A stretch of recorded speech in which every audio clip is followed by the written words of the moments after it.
The world of Avatar, The Last Airbender, is so detailed that each nation has a history and lore behind it, even if those elements don't factor directly into the plot.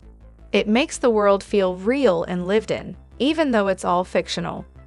The lore in ATLA is revealed fairly naturally and slowly, without ever feeling like an info dump. One of the areas that the main characters spend a lot of time in is the Earth Kingdom, home of the Earthbenders. Not only do they find a few new people to add to their crew here, but a lot of big story elements happen in this corner of the world as well, from the Kyoshi warriors to their time in Omashu to the conflict in Ba Sing Se. How did the Earth Kingdom come to be the way it is in the show, and what's significant about it? The early Earth Kingdom, before it had that name, was part of the Spirit Wilds, and the people who were the predecessors to the inhabitants of the Earth Kingdom survived the harsh conditions of this place in various ways. Some lived on top of lion turtles, who gave them the ability to control the element of Earth through energy bending. Others took on a more nomadic lifestyle, roaming around the land. One group of nomads eventually settled and founded a city, Tinheishi.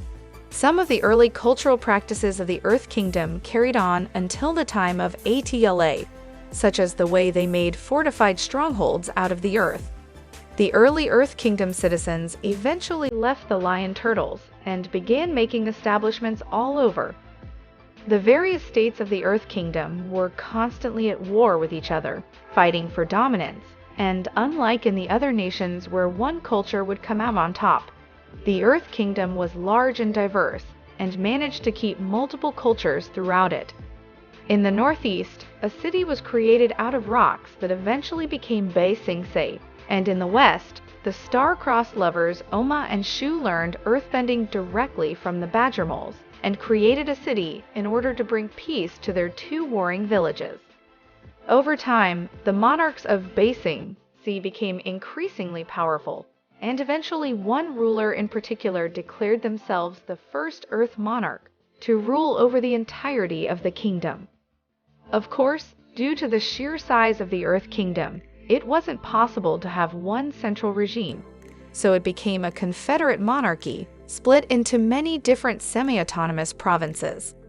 All of the conflict and civil war came to a halt during Avatar Kyoshi's long stint as the Avatar, and the economy and industrialization grew. The Earth Kingdom became the target of the Fire Nation, and they were one of the big obstacles that stopped the Fire Nation from totally taking over the world. This culminated with the 100-Year War, in which the Earth Kingdom suffered great losses but was always hindering the Fire Nation from their goal. In 100 AG, the Earth Kingdom fell to a Fire Nation coup. But eventually, with the help of Avatar Aang, the Earth Kingdom was able to pull through and win the 100-Year War. This led to a period where the Earth Kingdom could grow its power and influence once again. One of the strangest experiences that Aang and co. have is their time in the capital city of Ba Sing Se. Ba Sing Se is the largest city in the world, and its name means impenetrable city, named for the huge wall that surrounds the entire thing that can only be opened by earthbending.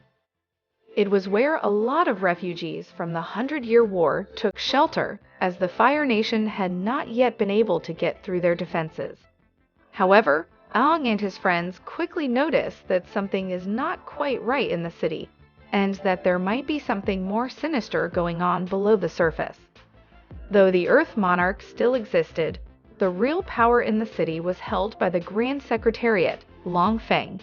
He was head of the Dai Li, the secret police force that was created to deal with political dissidents, and as such, he enforced super strict laws throughout the city to keep order.